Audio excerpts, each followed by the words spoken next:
Diqqat, diqqat! E'tiborsiz qolmang. Boysunda ayol 30 metr pastlikka qulab tushdi. Assalomu alaykum kanalimiz kuzatuvchilari. Kanalda yangi bo'lsangiz, like va obuna tugmasini bosishni unutmang.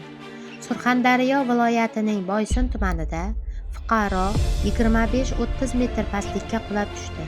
Bu haqda Favqulodda vaziyatlar vazirligi xabar berdi.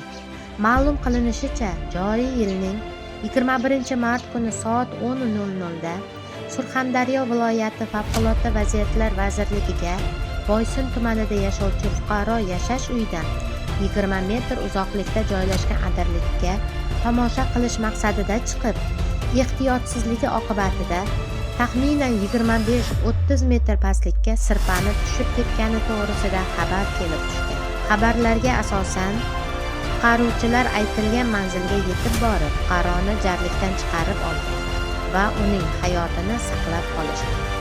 Shundan so'ng tibbiyot xodimlariga topshirildi. Hozirda fuqaroning ahvoli yaxshi. Eslatib o'tamiz, avvalroq Jizzax viloyatining Zomin tumanida bir fuqaro jarlikka tushib ketgan. Shu kabi eng so'nggi ma'lumotlarni bizning kanaldan topasiz. Kanalda biz bilan qoling, like va obuna bosishni unutmang.